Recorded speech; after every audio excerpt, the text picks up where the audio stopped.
Welcome back to Route to Resilience, the podcast where we explore what it truly means to rise, rebuild, and thrive from the inside out.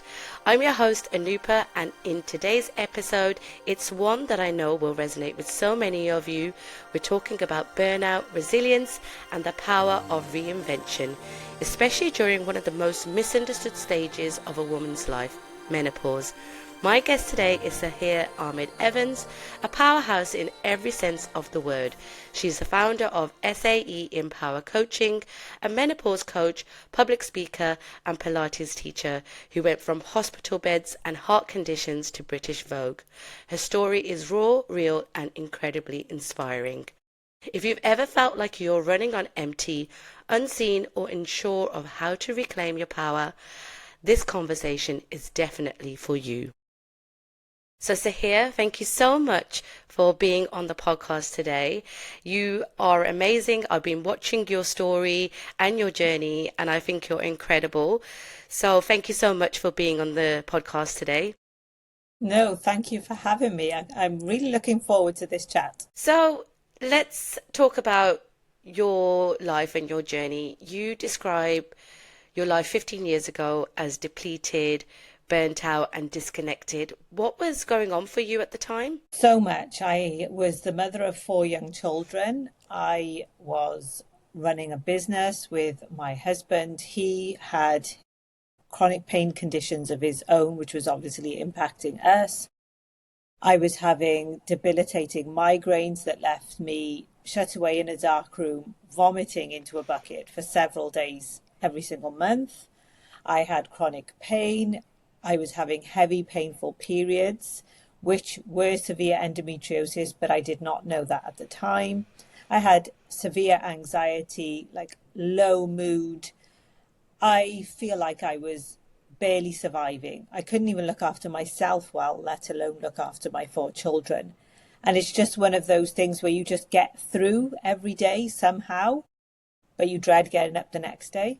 And that's what I was. You mentioned that you tried to get a diagnosis for your condition, but what was the support that you were getting? When did you realize that this is something that I have to explore myself and I have to save myself?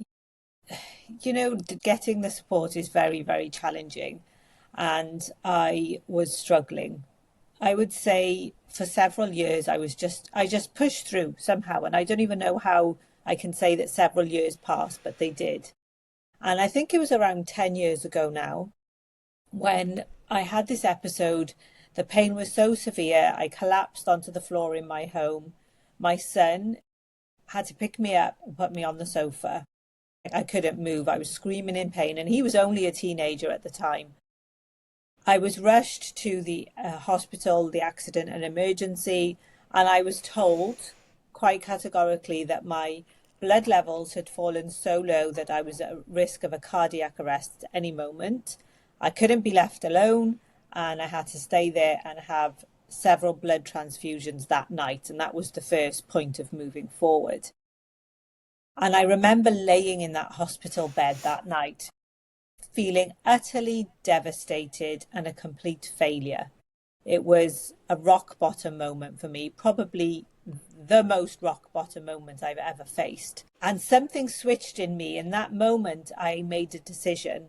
And that decision was, I can never fall this low again. I cannot feel like this again. I don't want to be here again. And I made a decision that I would turn that pain into purpose and move forward and do everything I could possibly do, invest in my health as much as I could so that I did not ever feel like that again. What was your actual diagnosis? So they said that basically I had lost so much blood through the years with heavy periods, and I'd just been a pusher and pushed through, and I was left with such a low level of hemoglobin that, you know, I could die at any moment. My hemoglobin was non-existent at that point. And they couldn't understand. They were like, how are you even walking around and living? Like, how are you doing it? And I said, well, I don't know. We've got no choice, really. I've got 4 kids. That's my answer. I don't know. And that was the limit actually of the diagnosis at that point. There wasn't it wasn't, oh, you have this and we're going to do this. It was like, it was just basically, let's deal with the lack of blood. Let's give you the blood, and then, maybe you'll have some appointments in the future. And this just kind of continued. So there was never really an answer. It was always just back and forth, and not knowing fully what was wrong. I had suspicions, and I was constantly back and forth over the last 10, 15 years. And it's only really in the last few weeks that I have a full and final diagnosis. So I think your story is, I know that you said that you felt like a failure and that you couldn't let yourself get low. And I think it's really great that you had that realization, but you waited until you had hit rock bottom Yeah. to have that realization that, right, this, I have to do something about this. I have to turn my pain into purpose. Yeah. I have to make changes for myself. But there's so many women out there that are probably the same as you. I mean, how many of us just push through Yeah. and, think, I've got 4 children. I have to be the strong one for my family. So it's a very common thing for us to try and push through. Yeah. But what did investing in yourself actually look like in those early days when you had that moment of realization that this needs to be a turning point? It looked very simple, to be honest, because I realized how much I was neglecting myself. So it looked like eating, eating properly through the day. It looked like trying to get a walk in, then later on adding in Pilates into my regime, and just starting to bit by bit think, what can I do? How can I sleep better? What am I eating? I need to exercise every day. I need to have time out. It was really simple. I think we overcomplicate it, and we think that there's these, that what are the things that we should be doing, the 5 top tips and all that kind of thing. But actually, it was just very, very simple for me, because I wasn't even eating properly through the day at the time. I thought I could just keep going on fresh air. Yeah, it's so it's such a simple thing because I always say that if you don't fill up your own cup, then how can you be there for others? But we tend to give to others more than ourselves, thinking that that's the right thing to do. Yeah. And in actual fact, it's not. It's not the right thing to do. We have to be there for ourselves first before we can be there for others. So it's really great that you've had that realization. But now, because of your story and because of everything that you've been through and the realization that you've had, you are now supporting others through the same kind of journey that you've had. So your brand, it centers on the belief that menopause is not a breakdown, but it's a rebirth. And I absolutely love that. I think that's such an amazing way to put it, because there's so many people that are probably going through this change in life.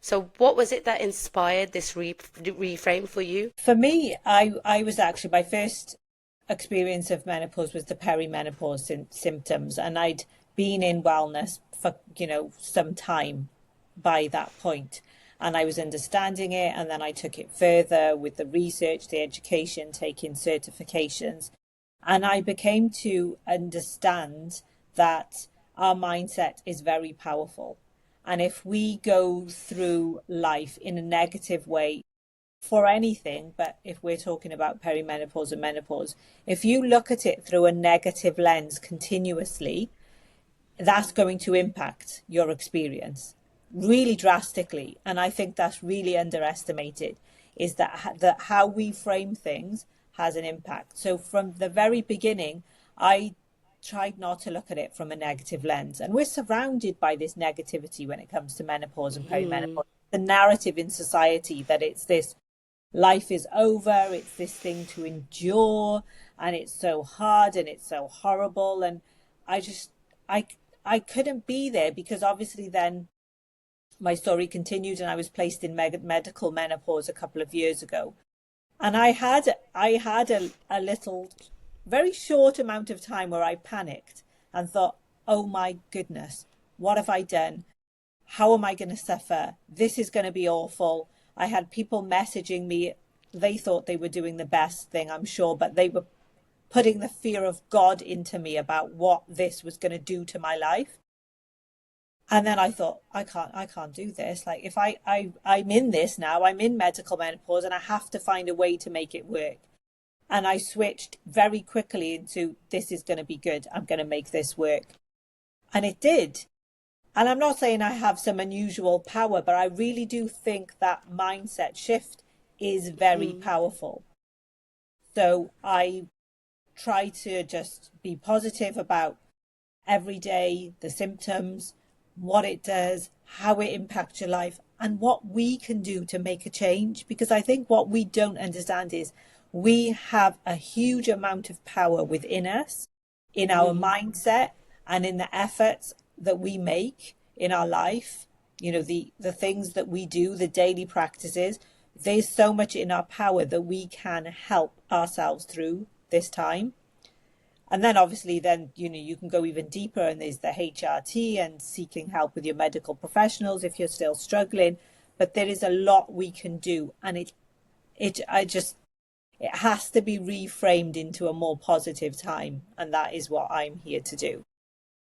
Yeah, because I think the perception that I get is that most women see it as a dread, like, oh my God, this is something that I'm gonna have to go through, and it's going to be awful.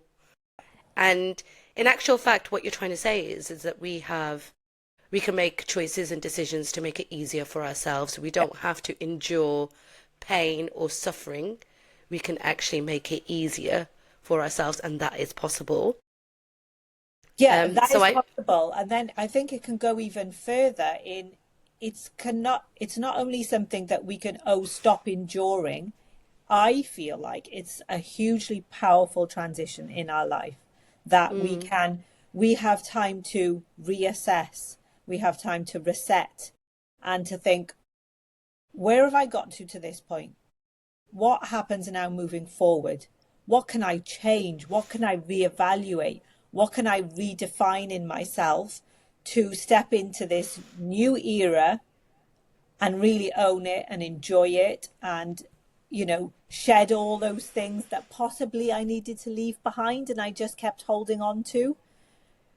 And it is like a re-identity. You can really I've found the woman I was always meant to be through this season.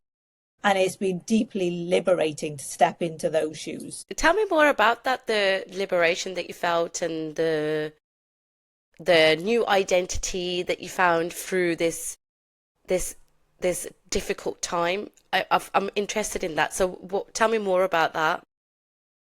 I obviously I've done a lot of work on myself, where the investing in my health and wellness. I've invested in myself in my work, professionally, personally. I've done speaker training, mindset coaching, and all that together has just allowed me to step into feeling the most confident I ever have. I was never a very confident person before these last, I think, 10 and the 5 years, and definitely the last 2 years have been like the icing on the cake for me.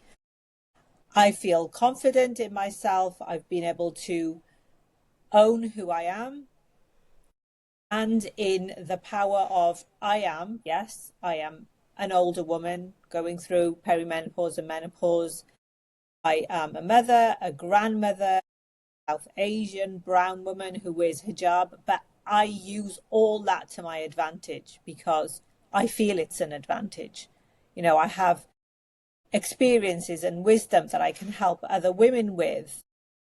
I have been able to shed all the things that hold you back. You know, we listen to all the voices and all the judgment, and everybody has an opinion on what you're doing and what we're doing. And that doesn't mean anything to me anymore. One time it meant so much to me. I felt like I lived for worrying about what other people might say or judge me. And now it doesn't even factor into things. So it's that, in that way, I feel like it's really liberating. And I do feel like it's very much that has to do with the drop in the hormones and the change in the hormones. because those hormones that we have that enable us to be the nurturers and the caretakers, when they start to lower and drop, it changes who we are. And then we step into this zone where, yes, we are prioritizing ourselves more. Yes, we are thinking about ourselves more. And people may deem that as selfish. And I used to have a bit of an issue with that. And I'd say, oh, no, it's not selfish, it's self-care. Now I've changed my view, actually, saying, yeah, it is selfish. And it's fine to be selfish at this point in your life. You've spent your whole life caring for others, prioritizing others. Most women have got to this point and they're feeling burnt out, exhausted.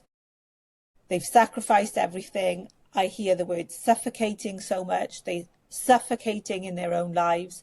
And then you get to this point and you see a bigger picture. And you think, what can I do now? What do I do with this newfound liberation and freedom? And there is so much we can do. Yeah, it sounds like you came to a point of acceptance that this is happening in my life and I have to do something about it, and that something is putting myself first. So I think that's really great. And you mentioned your background. Why do you think that so many women, particularly in ethnic communities, women of your background, continue to struggle in silence? I think self-sacrifice is taught, encouraged, pushed, almost. And if you're not self-sacrificing yourself as a wife, as a daughter, as a mother, as a daughter-in-law, as a part of the community, you're potentially frowned upon. And if you are selfish and you're doing things for yourself, and you're doing even something as so simple as going to the gym every day, that is seen as this huge luxury. Like, how are you even doing that? And that's not a luxury, in my opinion. It's just as important as eating or sleeping. And I think women get stuck there because that is all they know. It's all they've seen and it's all they've been taught. And I do understand it to some level, because our mothers and grandmothers, a lot of them were immigrants. They came over to this country and they had to struggle and sacrifice. So it was the only thing they knew, and it was the only way they could manage as immigrants. It's the only way they could raise their families, because they were doing everything. They were probably working, they were raising the family, and they were working ridiculous hours of the week to manage and establish themselves in this country. But now the next generations, we don't have that struggle as much. You know, we're settled. We are children of immigrants, but we're still trying to follow that example. We're still trying to be that and look up to that. And I think we need to take a step back and say they did the struggle. And thank God they did, because it's established us here. And I'm hugely grateful to my mother, my grandmother, my ancestors for doing that. But now we can do things differently for our daughters and our granddaughters. And we have to do things differently because there's no need to continue. Do you think that there is a shift in the societal narrative around this phase of life? And have you seen a difference in the narrative shift? There is a shift, definitely, towards the more positive and towards trying to find this time as a time where you can rediscover and redefine yourself. I think there's still a lot of work to be done, especially in the ethnic communities, in the Black community. We are behind the white community. And there's still a little bit of a narrative that menopause is just for white women. Only white women experience menopause. And, you know, it's not something we just get on with it. Like, why are we talking about this? I had a lady say to me, I was at an event and she asked me what I did. And it was a wedding, but she asked me, what do you do? And so I explained. And she said, everybody's talking about menopause now. And, you know, this menopause, you know, she said, but we just got on with it. Like, we didn't even talk about it. We didn't even know what the word was. And I responded, I said, yes, Auntie, but did you struggle though? Was it a hard time for you? And she said, yes, it was. I said, that's why we're talking about it, because it's okay to talk about the struggle and the hardships, because potentially you're going to help other people, you're going to help other women, future generations, and we don't need to continue the struggle. I feel like there's a little bit of a narrative in our community that we need to live and die by the struggle because it's the only thing we know. Yeah. But why? Why can't we change that? It's possible to change that, but only we can change that for ourselves. Yeah. One thing that just came across my mind while you were speaking was so my background, we speak Punjabi. I don't even think there's a word for menopause in Punjabi. I don't think there is. We speak Punjabi. I'm Muslim Pakistani, but we speak Punjabi. My native tongue is, and I don't think there is. I've discussed this with my mum, and she's like, "No, I don't. I don't know what we say. We don't say a word. Like that's bizarre." Yeah, that just shows how much it's brushed Yeah, under the carpet because we're expected to just deal with it. yeah, yeah, So I think that, you're a great representative not only for ethnic communities, but just in general, you're a great representative for this kind of conversation.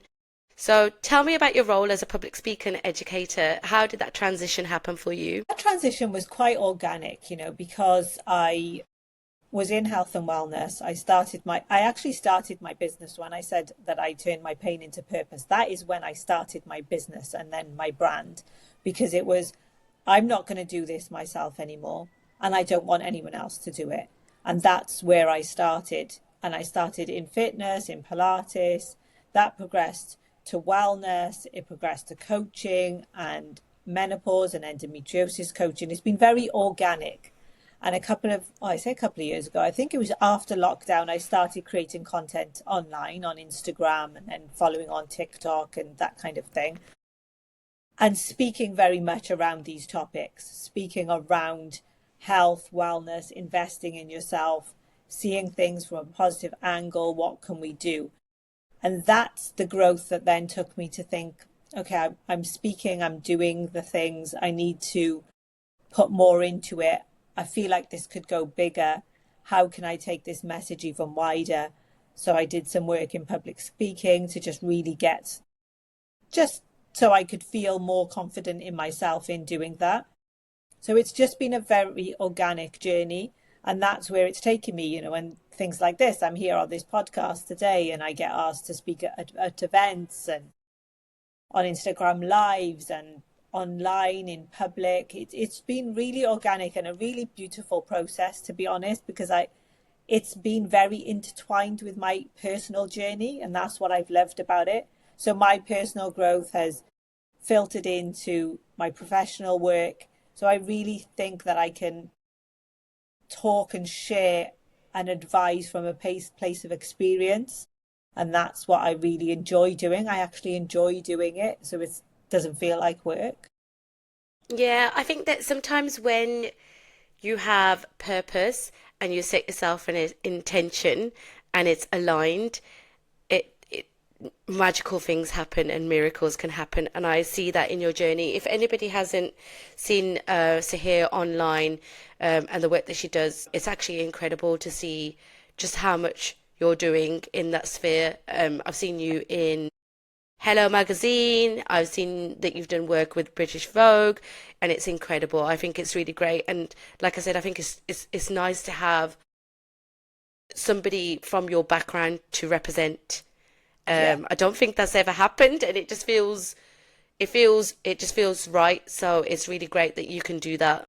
thank you. Yeah, that's been important to me because there are women in the medical professionals, doctors, surgeons who will talk about this kind of thing. But I think coming from it from lived experience, not from a Mm. medical professional background. Yes, I'm a coach. Yes, I have certifications, but it's my experience that matters more. That I can talk from experience and then also the experience of the women I work with or who talk to me or who approach me. That is, I think the gold is there because you can really find the understanding. Yeah, definitely relatable. Absolutely. So you have something called the SAE Empower method. Can Yeah. you work us through that? Yeah, sure. So that is My long time developed framework that I use with my coaching clients, whether that's one to one or group coaching, and I'm developing a recorded program as well. And it's the framework that I have used multiple times because obviously through this journey, I have ended up sort of going backwards a little bit. I'm an endometriosis sufferer, so that has a huge impact. And even now, I'm going through a transition. I'll talk about that in a minute. But that is the framework that I've used. And it's an all encompassing framework that works on body, mind, and soul. So it's not just a 12-week exercise program or a mindset program or, working on your nutrition. It's everything that helped me on my journey that I have found organically has helped clients and women I talk to. So I worked really hard to make it into a framework that I feel works really, really well. And you can implement those changes and adjustments into your lifestyle without it feeling too disturbing and too much, because we don't want overwhelm. Overwhelm's already there, and I don't have that. So it's not something that women look at and think, well, I can't do that. It's actually very accessible. Yeah, so is my understanding correct to think that it's a mix of mindset, movement, and nourishment to support healing?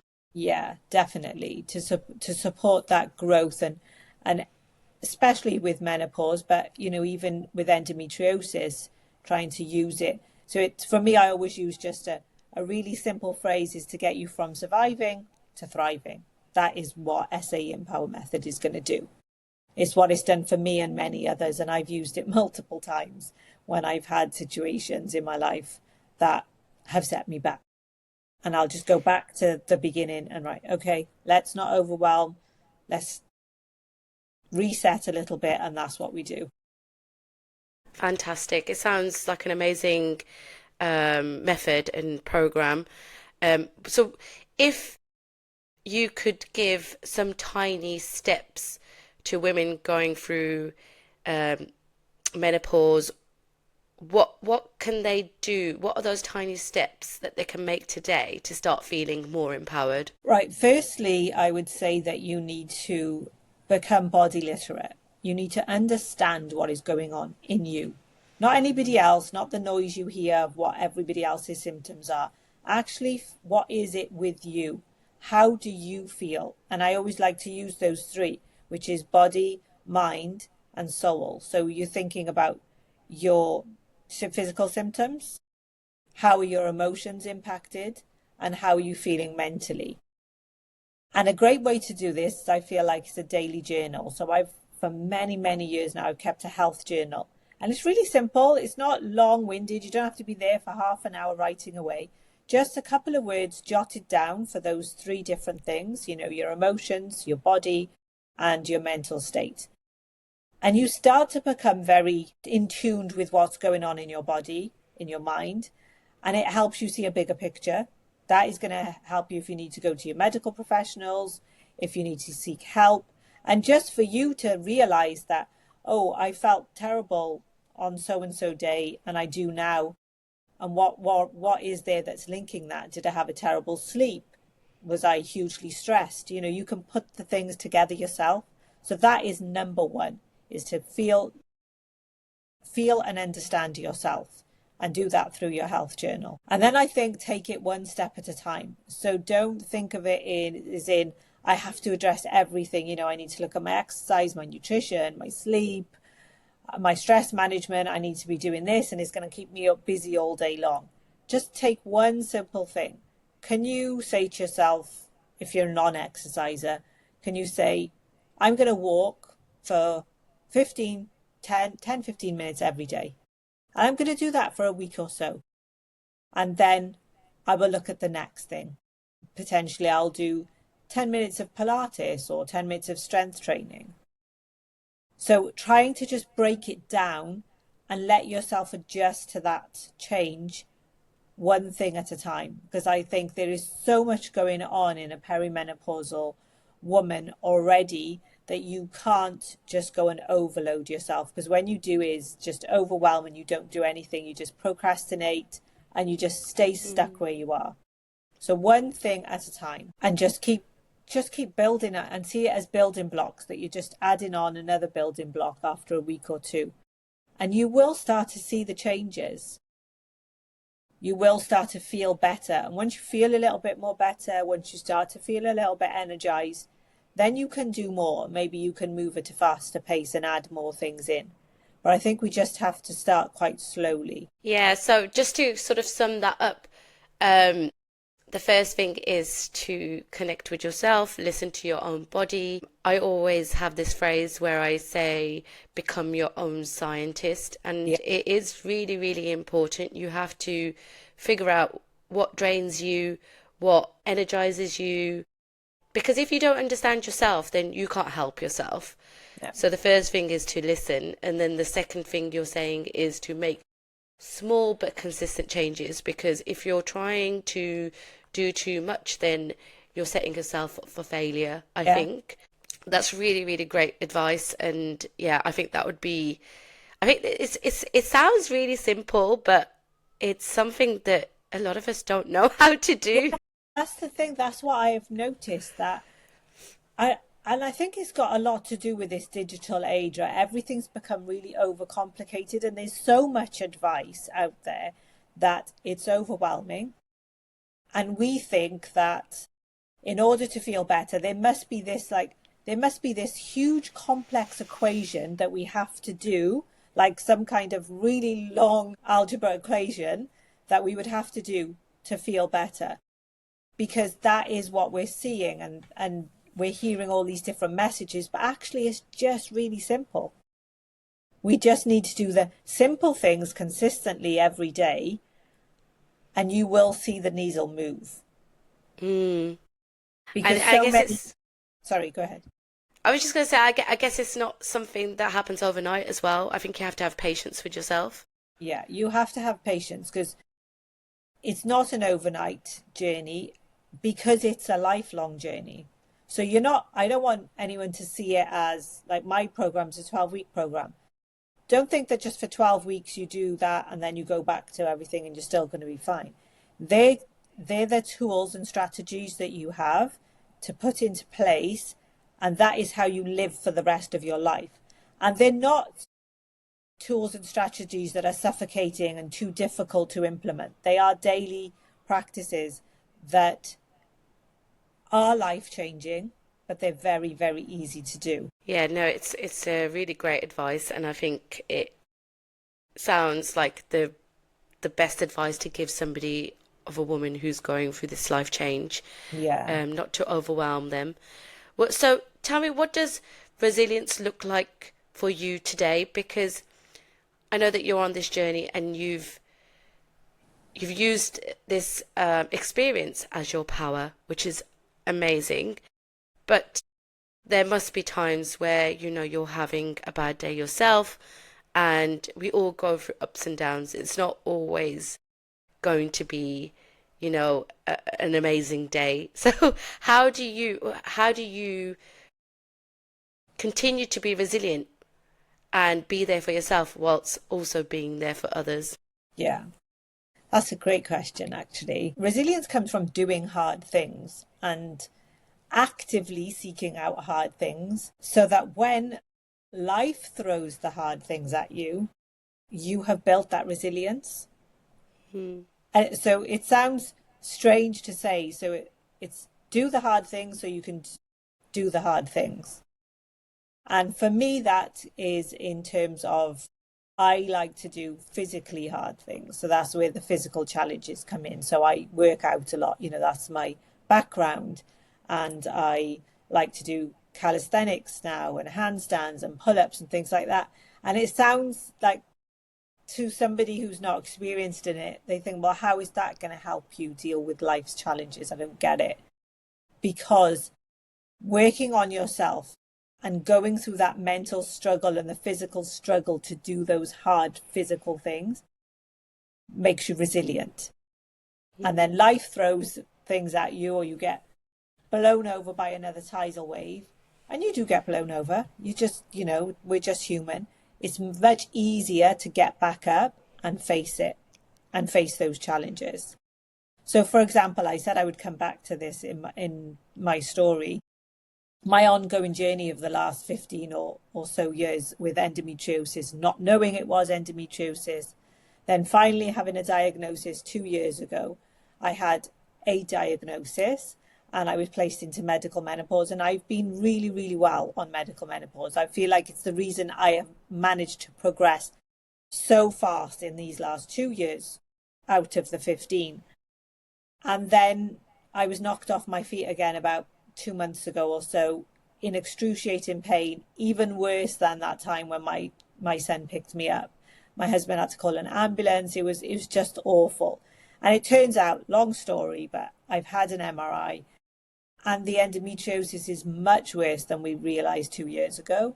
It's impacting my bowel, so my colon, my rectum, umbilical endometriosis, my ovaries, my fallopian tubes, and I've been told I need a full hysterectomy. So that is literally going to be in the next couple of months, I should imagine. To have that news when I've reached such a high point, like I feel like I'm at my peak now, and I thought, oh wow, that means I'm like going back to ground zero. It's going to be no exercise, it's going to be recovery. And to be honest, I feel like I've really managed that news very well, and I think it's because of the resilience that I've built up. To even think, I'm a bit gutted, I won't be able to handstand and do pull-ups, but I'm going to start again. And I will get there. It will take me a little bit of time. Obviously, I'll have to get over the surgery and build all the way back up again to that peak. But I have the system. I know I can do it because I've done it many times and I've helped others. So that is what that resilience gives you. I haven't been utterly floored and devastated by this news. I won't say I've taken it in my stride, but I've been able to step back and say, right, what do we do now? How do we do this? What wheels do we set in motion to move forward? And that comes from building that resilience. Yeah, you're such an inspiration because I guess that is the kind of news that would certainly floor a lot of people. But for me, it sounds a little bit like you're coming to the end of your journey, like all of the pain that you've been suffering. Yeah. It sounds like you've finally come to this is the solution. So this could be a brand new beginning for you. Yeah, that's how I'm seeing it, as another new beginning. I have the chance to rebuild again, and I'm going into it with the mindset that is going to be the ultimate rebuild because I won't have that ongoing pain. I'm sure there will be pain, it's surgery, there'll be scar tissue, but my mindset is it's going to be, the ultimate rebuild. Amazing. I wish you all the best with it. It sounds like it's going to be a really difficult time, but like you said, you've kind of built that muscle of resilience, which means that it should be a lot easier for you to go through. I mean, it won't be easy, of course not, but your mindset and your strength will help you to get through it a lot easier than what it would have been maybe 10 years ago or 5 years ago. So I wish you all the best with that. So what kind of legacy do you hope to leave behind with your work? Because I think the thing that's most interesting about you is that you've mentioned this before in this podcast, that you describe yourself as a proud Pakistani grandmother who rocks pull-ups and handstands. So that identity and building that identity, I mean, I'm sure that that's going to kind of make sure that you leave some kind of legacy behind with your work. Yeah. Well, I hope so. I like to think so, because that is the ultimate, right? Is to make a change for the future, and it's to make some noise in the right way. That's what I want to do. I want to be part of a bigger change. And actually, for me, it stems back to something that my father used to say. He used to say, health is wealth. And it was always a deeply important statement to me, but it's only been in the last few years that the impact of that statement, that's really landed with me. And that is the legacy I also want to leave behind. I feel like that's the legacy he gave me. And that's the legacy I want to leave behind, that you are your most powerful person. You invest in yourself and you will see the benefits. You will reap the benefits. And that it is the most lucrative investment you will make. You know, we can think about houses, money, cars, all that, but actually your health is your most lucrative investment, because without it, you have nothing. You can be a millionaire. If you don't have health, what do you actually have? And that is, for me, is the ultimate legacy, so that women especially take that forward and feel empowered to invest in their own health, and don't see it as selfish, and don't think that everybody has to always come first and everything has to always come first, and then you invest in yourself, and by then there's nothing left. That if you start with yourself, invest in yourself, you will actually see how that filters down, and you can help everybody else around you, whether that's your family, your community, your society, or if you have a bigger message and you want to leave a legacy, you know, globally, which is what I want to do. God willing, you know, that's what I want to do. Yeah, I wish you all the best. Like I said, I've been watching your journey, and I think what you do is incredible, and you're such an inspiration. So thank you so much for sharing your story and wisdom with us. I think you're a really great example of what is possible when we stop waiting for permission and we start choosing ourselves. And yeah, you must be really proud, and your family must be very, very proud of you as well. So before we end the podcast, please do share with our listeners where they can find you if they need any kind of support or are on their own journeys and they need some kind of inspiration. Yes, so I am SAE Empower Coaching on all platforms. My website, it's that just that one name, so it's not confusing. You can find me on Instagram, you can DM me, you can send me an email. The lines are open. You know, I love to talk to people, to women, to help and advise and do what I can. So please get in touch. Excellent. Thank you so much, Sahir. I will also be sharing Sahir's contact details in the show notes, so you can find her easily. Thank you so much, Sahir. No, thank you, Anupa. Honestly, it's been a wonderful chat, and thank you for having me on.